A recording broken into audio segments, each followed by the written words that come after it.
it's a very job insecure environment. You're constantly competing with your nearest neighbor, because if they start to publish more work than you, or they produce better results, then there's only so many jobs, right? And there's only so many tenure positions at a university. So what you're seeing is people competing with each other as opposed to collaborating. The way that we think Web3 and blockchain can really innovate there is providing new rules of engagement, new rules of interaction between people that are incentivizing collaboration rather than competition.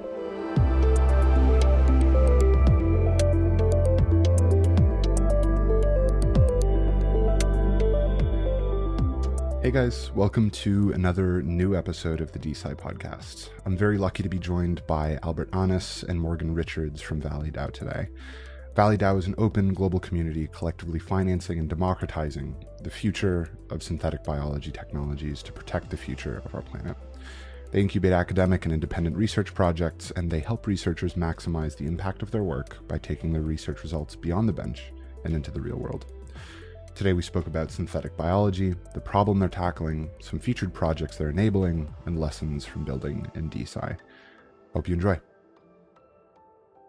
All right, guys, let's get into the thick of things here because we've definitely got some ground to cover. Albert, let's start with you, man. Your background is in synthetic biology and biotech, and you've taken this really interesting path from working in and around venture and now transitioning into your lead role at ValleyDAO. For starters, I'd be curious to hear a bit about those earlier interests and the path you took to getting to ValleyDAO. So thank you so much for having us on, Alex. So I'm Albert Annis. I'm one of the core leads at ValleyDAO. My background is in synthetic biology. I hold a master's degree in the field, and during my studies, I spent a lot of time working at something called the iGEM competition. So basically, it's a competition for synthetic biologists where they can put together a student team at their university, raise funds for that particular project through different sponsors or from the university itself, and then work in the lab for around 10 months on a project of their choice. We work with projects related to for detecting microplastics in the ocean, to creating to incorporate hemoglobin into bacteria to make it more oxygen uptaking, basically. So what all of these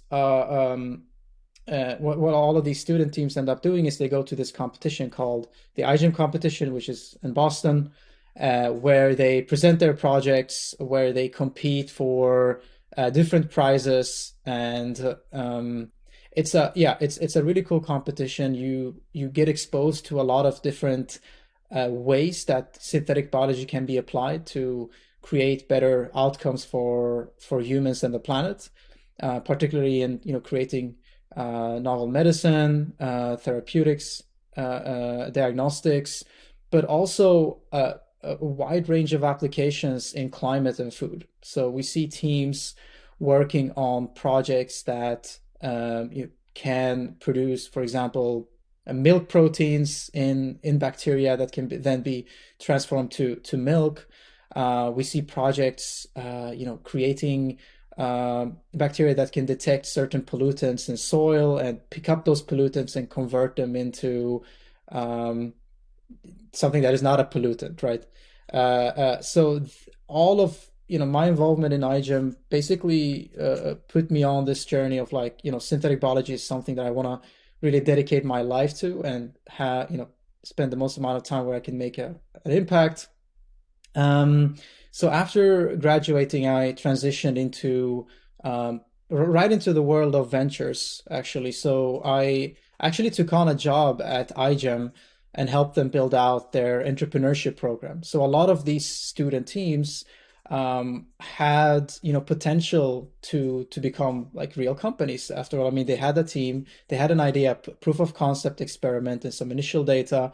So we created this online program for them during COVID. So that was a really well-timed thing to do because we could do everything digital. We could save a bunch of time, and that first year, we helped around 30 teams into entering the world of startups and giving them an idea of how to create a company, and some of them are still around and have raised funds and so on. So I kept on doing that. Eventually, I started my own consulting company with some other people, where we would create incubator programs for organizations and work quite closely with academics in synthetic biology and life sciences in general. So that's really where my heart lies, is supporting academics that want to practically apply their research. And then eventually found my way to decentralized science, seeing all of the enthusiasm, but just overall the quality of people that get dragged into the space, and having an affinity for blockchain and crypto from the past. I saw this as a really interesting opportunity in a space to get into, and eventually ValleyDAO was created through this very random mutagenesis process, where you meet people in Discord, you create like a shitty private chat group, and you start meeting regularly. Eventually have a light paper on what you want to do, and that turns into a Discord, and then the ball starts rolling, right? So that's like the genesis story behind it. Amazing. And to turn to you now for a minute, Morgan, I'd really be interested in hearing something in the same line, right? It sounds like you also have a similar academic background to Albert, in your case in microbiology and synthetic biology, and you've taken this route into leading community and communications at ValleyDAO. I'd be interested to hear really more of the same from you, where those early interests in synthetic biology originated from, and how that's brought you here today. Yeah, I think this is my favorite question. So I'd say compared to Albert's journey, maybe mine was a little bit more on the geeky side. I have just so I got into microbiology at undergraduate level, and I think within my first or second year, I came across a TED talk on synthetic biology, and I was just blown away by the amazing potential that it could have to address so many problems. And I became obsessed with this like holistic approach to utilizing biology and being able to use it in ways that either were more efficient than it's being done in nature, or use it in totally new ways. So I regard myself as someone who holds nature very close to their heart. I love being outdoors. I grew up in the more rural areas of England, and so nature has always been kind of at the heart of everything I did. And I think it wasn't an immediate reaction to say, okay, this could really be applied to climate. But I always cared about the environment. I always cared about the climate. And then as the years have gone on, it's really started to become more of a pressing issue and something that is more urgent. I think everyone feels this sense of urgency when we're talking about the climate crisis. And it really motivated me to say, okay, with all of these passions, these intellectual passions that I'm interested in, maybe I can use and apply these to solving some massive problems. And so I got really fascinated by SynBio, but it was still in my undergrad research project that I started examining microalgae. Within that, I started to look at the utilization of microalgae for biofuels, and I just thought, okay, there's huge potential here for this to scale up to an extent that could actually compete realistically with the petrochemical industry. And so I think that was the first penny drop for me in that, biology is the answer to some of these massive problems like food security, climate change, human health and medicine. And then it was obvious to me that I needed to do something about it. So I started pursuing my master's in synthetic biology to learn more and more about how I could actually use the skills and technologies and the knowledge. But it was, I got there and I was kind of disappointed. I felt like I was joining this big community that was going to be, okay, this big picture thing, we're all holding hands and working together for the future. And actually what I found is people whispering about each other in the corridors and stealing each other's results. And, just generally there was this total lack of team spirit. And especially and that was within synthetic biology as a whole. But then when you look at applied biotechnology for climate and sustainability, that was an even smaller community. And so it just really awoke this passion inside me to be able to build that community out and support it, because I think, as I said, lots of people have this burning desire to do something about the climate, especially those people that are working in science and academia who have the appropriate level of context to say, okay, we understand this is an issue and we can see a reasonable pathway to solving it. So that was kind of the scientific stars that aligned. And then I think just being generally, in the UK at the moment, there's a lot of political issues, and just being generally frustrated with how the government and institutions are dealing with some of these issues, especially climate change. It was just obvious that we had to take matters into our own hands.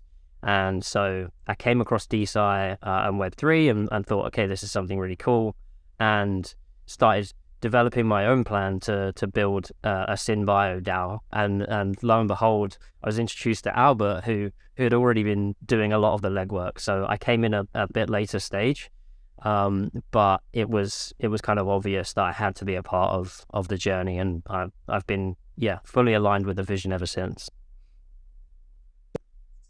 Amazing. So, guys, it might be a good idea to lay some groundwork for the rest of the conversation by really simply taking a bit of time to talk a bit about what ValleyDAO is and what it isn't, right? So it doesn't have to be succinct, but for anyone otherwise uninformed, how do you tend to describe the project? Yeah, I can go for it, and I would also love, Morgan's take on it, because it's really, interesting based on who you ask in the community. There's always like new nuances being laid out. To me, ValleyDAO is it's a decentralized innovation ecosystem that intends to hold all of the nutrients that are required to not only fund academic research, but also translate it in a way that is transparent and inclusive for its community to be part of that process. And some of the problems that we are addressing using, why a DAO, why this decentralized model, is starting already at academic funding in synthetic biology. Something that has been, quite mentioned in social media is this article about the incremental output from academia, where like no matter how much money we put into this current system, the resulting outcomes are very incremental. And synthetic biology is not an exception to that phenomenon. In many cases, it's more affected by these issues than other scientific fields, given that there are certain tools and methods that are not yet being developed for synthetic biology that still remains to be developed. And many of these tools, gets disregarded in getting funding and etc. due to the fact that they are not the fact, but due to the perception of them being perceived as too risky to allocate capital to.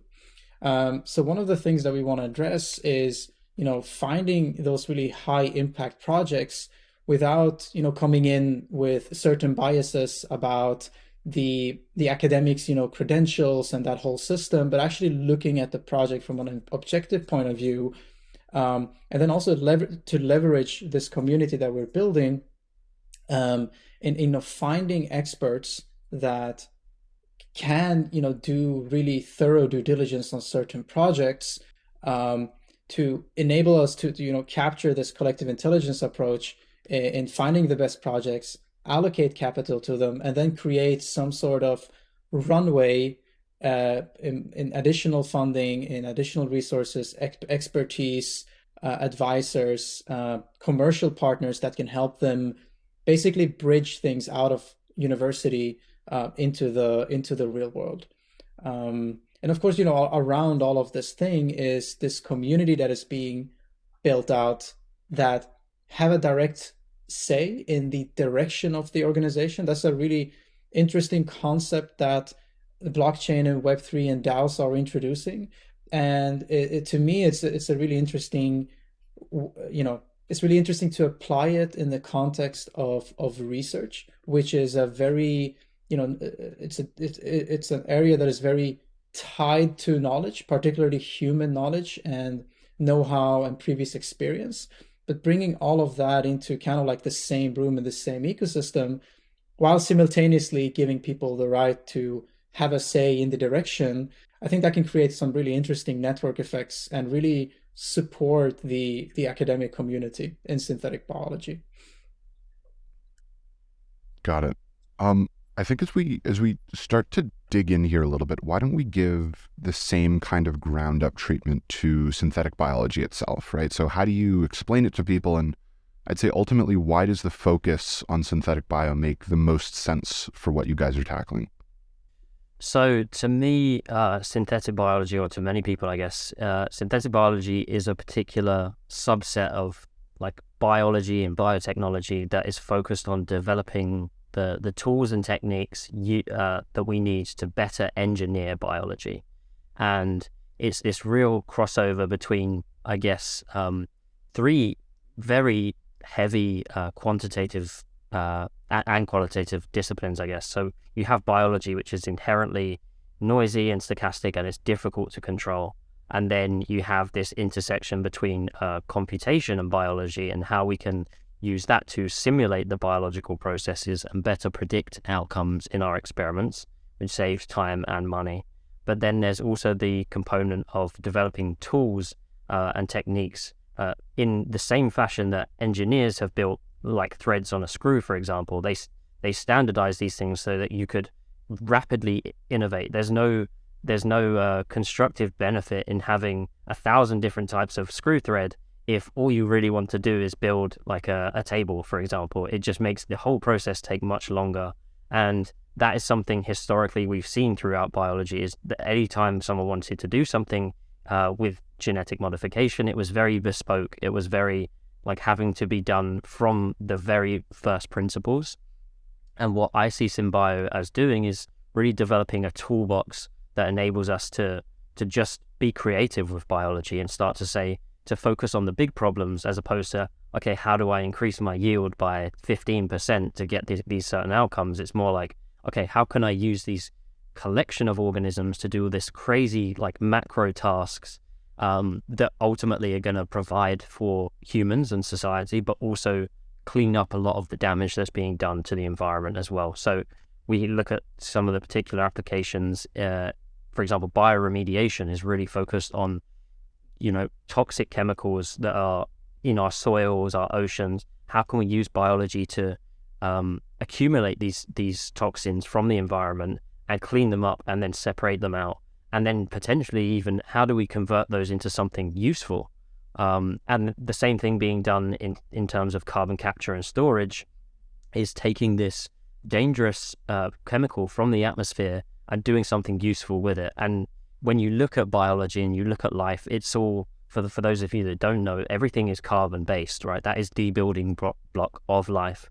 And so we have like this double-edged sword, I guess, in that we have an abundance of carbon dioxide that is just constantly being spewed into the atmosphere, and no one has any productive, scalable use for it. But then you also have this growing population that needs sustenance and needs materials and things that are going to provide for society. So actually, I see it as this perfect alignment and opportunity in terms of climate to be able to fix the problems that we have and sustain our populations in the process. And I think that's something that's not a human invention. That's something that is nature by design. Nature has constantly been a circular process. Everything that lives and dies is recycled in some way to form something else, and just becomes this continuum of new iterations, of new living experiments, species and evolution. It's just living experiments, reiterating and retrying until you get this optimized machine, like an animal or a human, that can do these really amazing things. So it's really using all of these foundational principles of nature, but doing it in a rational way where we can sit there and start to say, okay, we have this problem. this is how we can apply biology in this circular, symbiotic way to solve those problems. Now, as we dive a bit deeper into the, intricacies of synthetic bio and what you're solving for on the funding side of things, why don't we paint a picture of what the traditional or incumbent model of financing in synthetic bio actually looks like? Let's say I'm a researcher. What does that look like for me right now? Sure, yeah, I can go for it. So currently, as in many other academic fields, the majority of funding is coming from governments. So one of the sources that we have from, I think it's 2016, says around 70% of all funding comes from governments. For synthetic biology, there is also a lot of funding actually coming from U.S. government, particularly from organizations like that are affiliated with the military, given that they've seen the potential applications for synthetic biology in counteracting biosecurity risks. And so we've seen a lot of funding coming from those institutions now. Well, based on our experience, based on what we've seen, the current funding model. So if you're a big organization, you have a lot of cash to deploy, but beyond that, you don't have any other thing that you can deploy that can actually help in bringing the science outside of academia. That ends up being the responsibility of the tech transfer office. Now, the problem with the tech transfer office is unless you're like at Caltech or in Boston, or Harvard, right? The likelihood of you having access to a tech transfer office that is very qualified, very networked, and very staffed, having a lot of people that can help the different academics, the likelihood of that being the case is quite low. So the access to know-how and network for translating synthetic biology research into real impactful products and services is not democratized unless you are, positioned in these very, high dense biotech clusters that, we have in the US and in the UK. So it's a problem of the TTO. And at the same time, as an academic, you don't always have the time or the drive or the expertise to do these things on your own.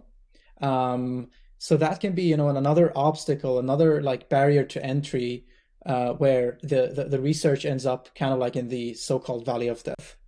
And I think for ValleyDAO is, bridging that valley of death in not only, through funding the research, but also as I mentioned before, to create this kind of, runway of other kinds of resources, of, community, of additional expertise, of additional, funding, and access to commercialization research organizations that can really help you and accelerate that process. Something that is very we work with a certain kind of urgency due to the fact that we are living in a time where there is a lot of debate and talk about the climate situation, right?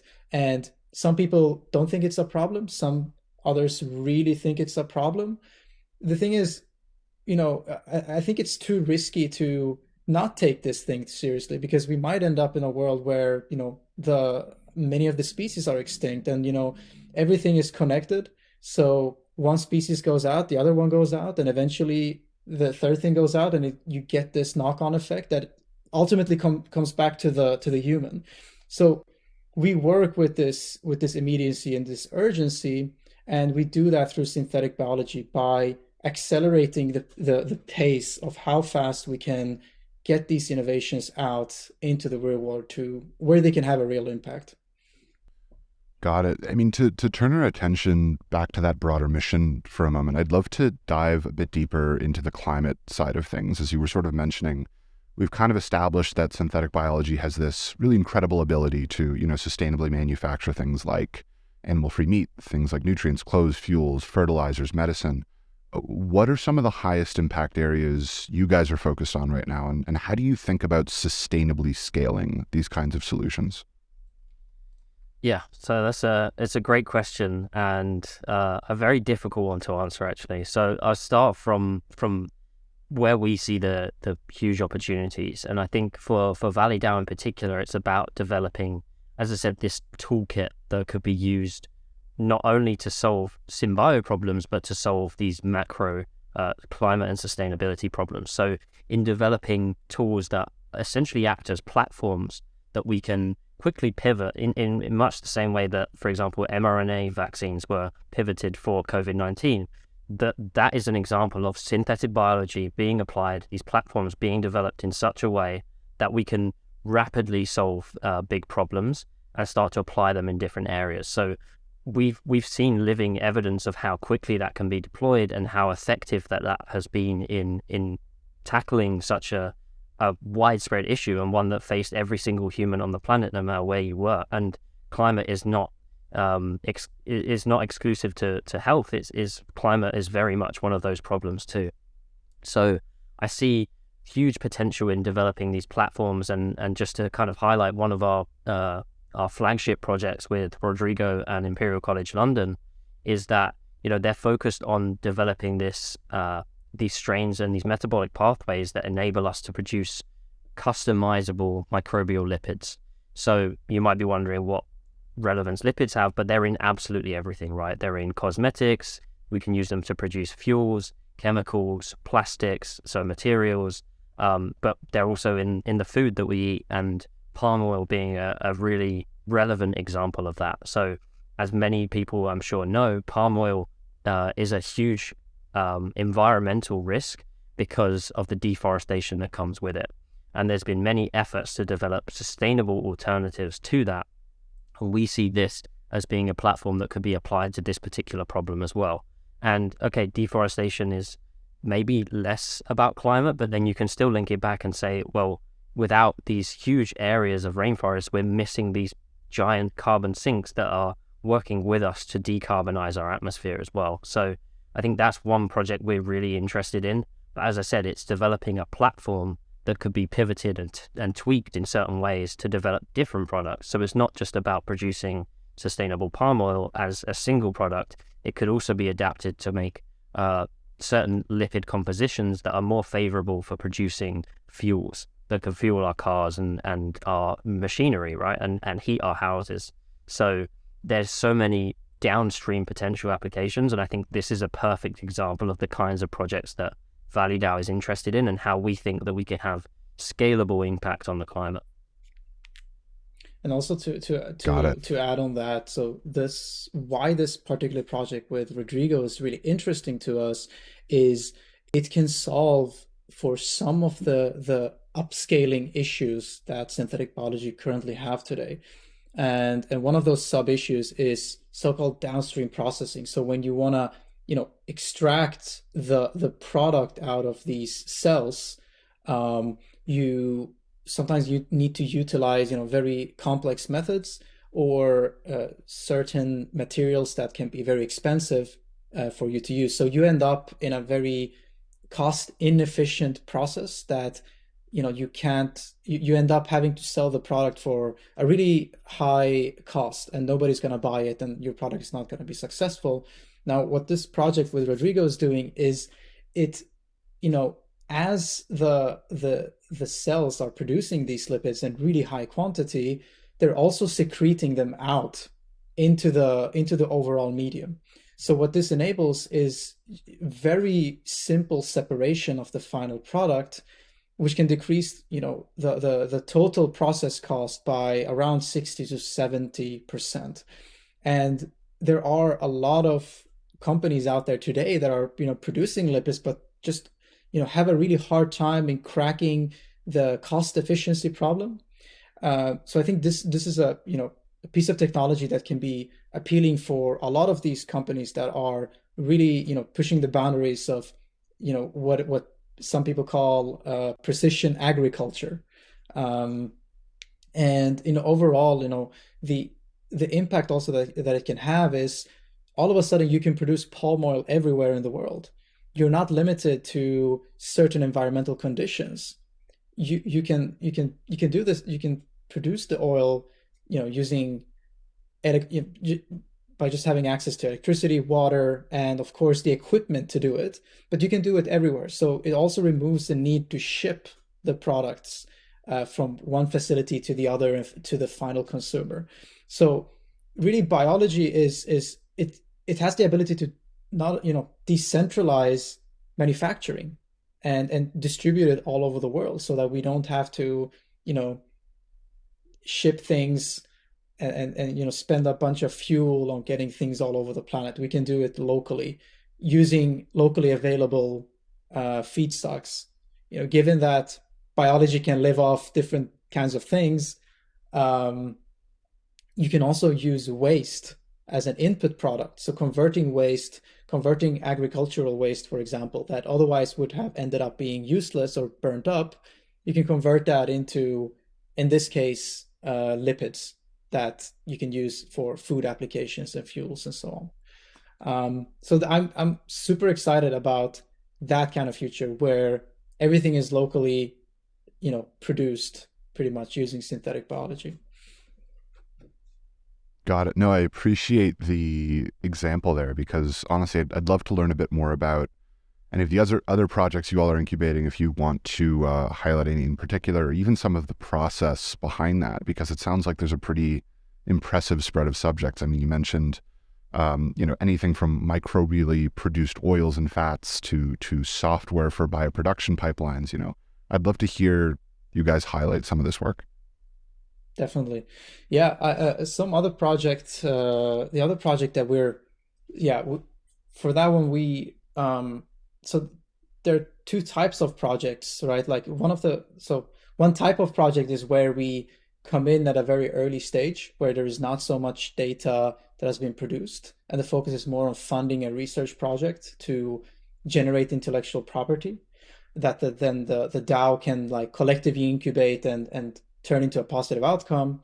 But the other type of projects that we're working with is academics that already have a piece of technology that they've worked for the last 5 years in developing, and perhaps they already have a patent or they have like really good IP already, is to basically onboard them to the ValleyDAO ecosystem and incubate them in the form of helping them out with doing a skill gap assessment and see what kind of additional expertise is needed in this team.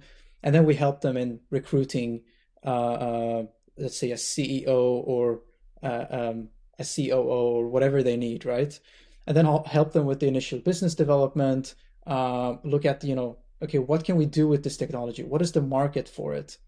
Having that figured out, and then also going into, okay, how can we help this team of researchers in getting their intellectual property out from the university? So that's kind of like the third, thing that we focus on when we approach these academics that need helps in translating their work. So one project that we work with in this way is a project at the Technical University of Denmark. So what they're doing is it's really interesting. If you're familiar with Teflon pans, it has this material on it that makes it very non-stick. It's all chemistry. Like this material has certain features that gives it these properties, but also allows it to the pan to resist really high temperatures. And the non-stick pans is just one application, but this kind of material, it's used for other kinds of like extreme applications where there's a lot of heat that is involved, or a lot of weathering, like such as on airplane shells, on what's it called, like aerospace applications, so for rocket ships, in electronics. So there's a lot of application for these kinds of materials. The problem is that many of them are toxic and they're not degradable, and they end up, entering our waters and eventually ending up in our bodies. Very similar to microplastics, where they have, potential toxic effect, and there's more and more research coming out proving this. So what this particular research group is doing is they're creating bio-based alternatives to these materials that can be applied to, for the same application areas. So in order to kind of like replace the traditional materials with this bio-based alternative. And why this is, really interesting from a future point of view is, okay, of course, this, the health impacts and so on. But many, much of this industry, which is around like a $500 billion industry for these materials, is being forced by the EU by, I think, 2030 to completely eliminate these compounds. And there are around like 10,000 of these different compounds. So what these bio-based alternatives can do is offer an alternative to these companies. And most likely they're going to have to pivot in the coming 2 to 3 years. So with that company, it's really like well positioned to be able to capture some of that, newly formed market opportunities. So that's one of the other projects that we're also kind of working with and help us in spinning out. Got it. To move into the direction of Web3 and the tools that actually make a lot of this work possible, I guess let's put ourselves back in the shoes of a synthetic bio researcher for a minute. And to a point Albert has made, it seems many researchers want to commercialize a current or previous work that they've done, but don't necessarily have the time or the know-how for going about that. How would you say that the decision of integrating Web3 tools helps ValleyDAO solve this? Sure. So I think Web3, at least the way I see Web3 and the real value that it can have, is about providing this underneath layer that essentially dictates rules of interactions between people. And when we look at science and academia as a system, there are already these rigid rules of interaction, right? You must get your paper peer reviewed, and it must pass this process to be published. It must pass the editing team. It must be in line with certain research topics and scopes that the journal wants them to have. And so there are all these incentives pushing people down particular directions. And in addition to that, you've got the funding mechanism where people, and we throw this term out a lot, I think, in DeSci's Goodhart's law, when a measure becomes a target, it ceases to be a good measure. And when you've got citations as the primary measure of academic success, then like people start to optimize to produce research that they know is going to get them more citations, because more citations leads to more credibility. It leads to more respect in their discipline. But then that also indirectly leads to better career opportunities and salaries, for example. And when, these are humans we're talking about, they need to provide for their families and sustain themselves. And academia is a very job insecure environment. You're constantly competing with your nearest neighbor, because if they start to publish more work than you, or they produce better results, then there's only so many jobs, right? And there's only so many tenure positions at a university. So what you're seeing is people competing with each other as opposed to collaborating. And so at the heart of all of this, we see like a real large-scale systems obstruction in the way that we're conducting research. And the way that we think Web3 and blockchain can really innovate there is providing new rules of engagement, new rules of interaction between people that are incentivizing collaboration rather than competition, and are incentivizing people to be more productive with the things that they're doing as well. So, for example, obviously we talked about supporting the incubation of research from a lab. Then all of a sudden you've got these incentives that you can give people to support that journey, even if they're not, let's say, from a specific science background, but they might have some of the missing skill sets that are required to turn this lab innovation into something that's going to really change people's lives. So we see those as being two major areas of reform from the Web3 side. And then you've also got the governance token as kind of creating these communities that are not only incentivized but also have a direct stake in the decision-making process. And that's something that's really important if you want to redesign these systems. As I said, there's small communities of people making the majority of the decisions, where the capital goes, which research projects are interesting, who gets certain jobs, and all of that is optimizing seems to be optimizing for the wrong things. So we believe that really broadening that net of the decision-making process and engaging more of the different stakeholders, not just academics, but people in marketing, like lawyers, people maybe that work in a factory that are going to directly benefit from this decarbonization alternative to producing what they want to produce. So we're combining all of these different stakeholders and saying, okay, how best can we make these decisions together as a community that's going to lead to the best outcomes for everyone? Because it's easy to say, in using kind of petrochemicals as the example, if tomorrow we came up with a solution to just produce completely sustainable biofuels and it was totally scalable, well then what you'd see is millions and millions of people out of a job, and nobody wants that. Like we're trying to improve the future, but not in a way that is actively harming and deconstructing some of these amazing prosperous things that we've built. So as much as we need to challenge some of these systems, we also need to do that in a way that engages everyone and build something together. So at least that's where I see the huge value of Web3 for synthetic biology. Got it. Looking back in that same context, I imagine building a bio-DAO just in general comes with its own very, very unique set of challenges. What would you say have been your biggest lessons or points of learning in doing that throughout the last few months? I'll have to think a little bit about that one. Maybe Morgan, if you have something you can shoot.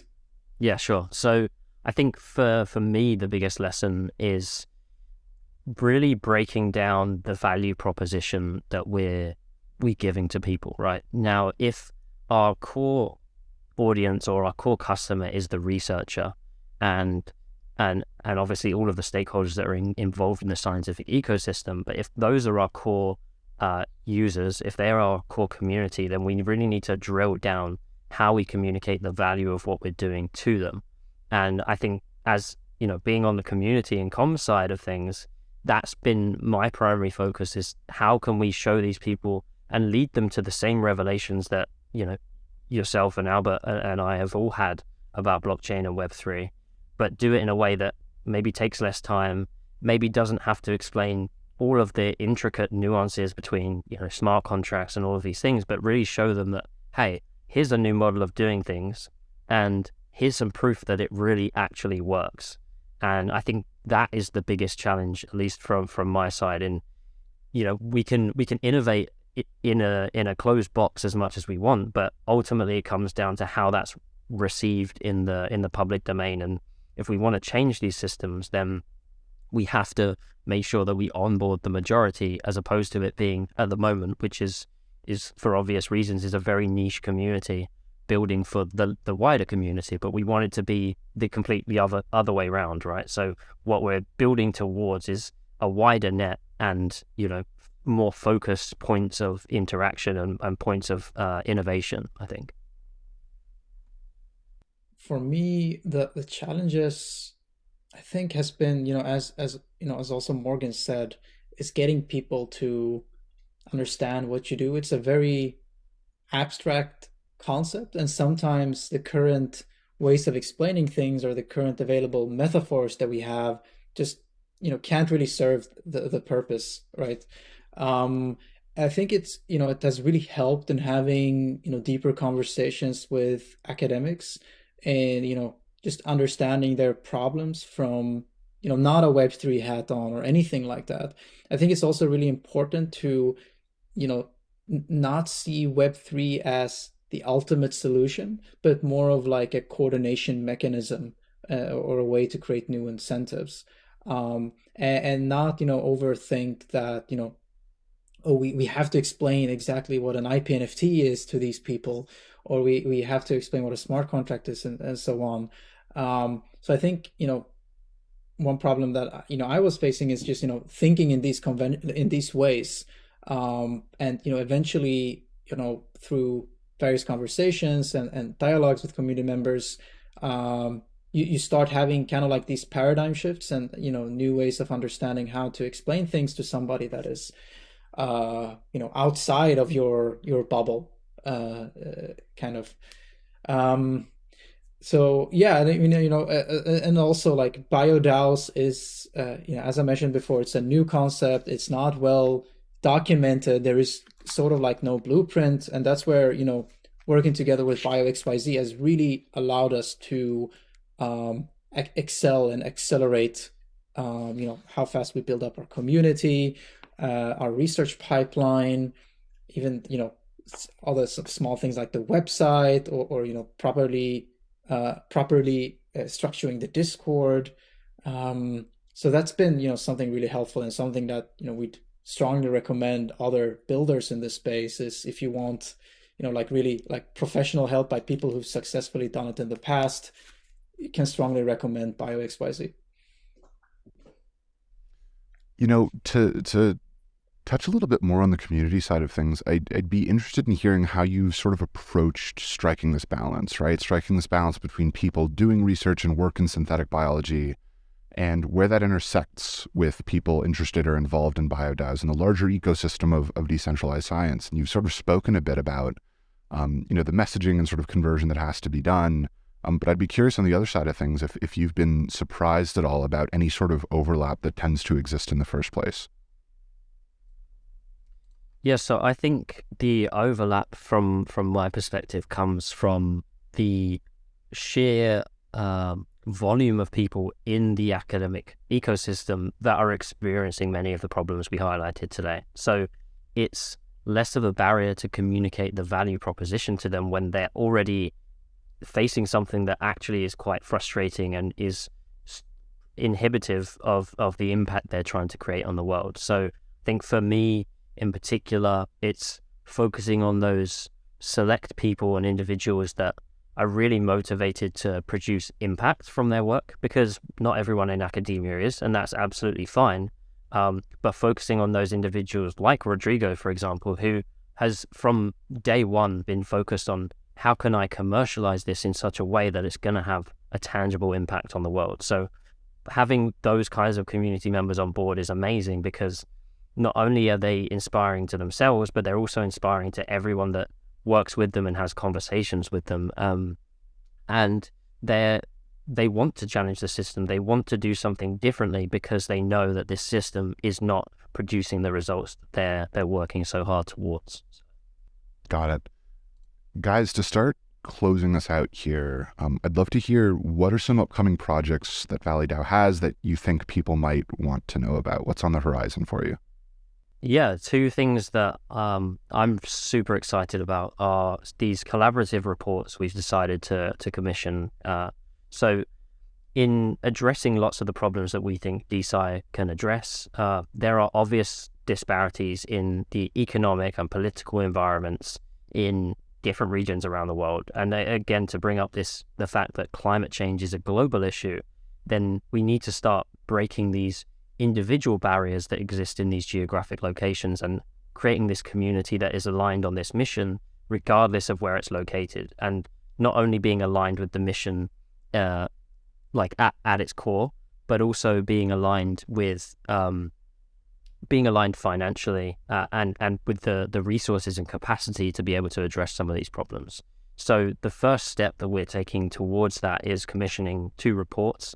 One in collaboration with some of the folks from SynBio Africa, and Adrienne, who I'll give a huge shout out to. So some of the big voices in the region, and we're trying to identify where are the gaps in the ecosystem, both on the academic side, but also the funding landscape, the startup environment, and identify both the opportunities, give clarity on those things so that we can start to support those developing ecosystems, but also identify some of the gaps and unique challenges to those regions so that people from within those regions or outside of those regions can really focus on and support those. So we're doing one in collaboration with SynBio Africa, but we're also doing one focused on Latin America as well. So keep your eyes and ears peeled for those.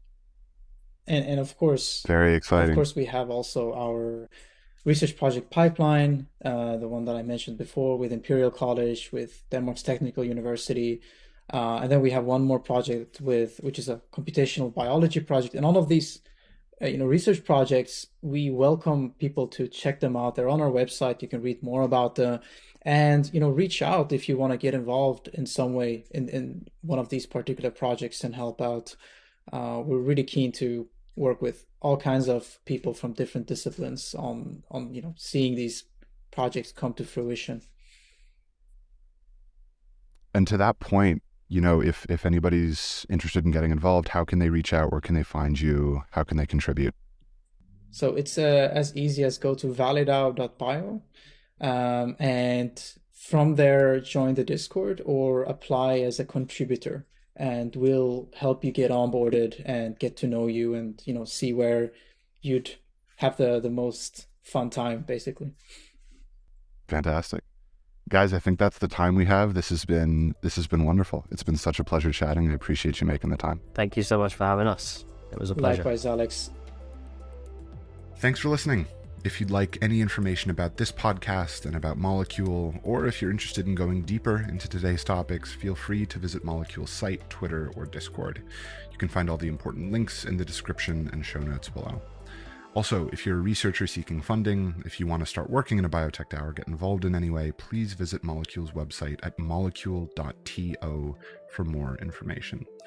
Thanks again for tuning in, and see you again soon.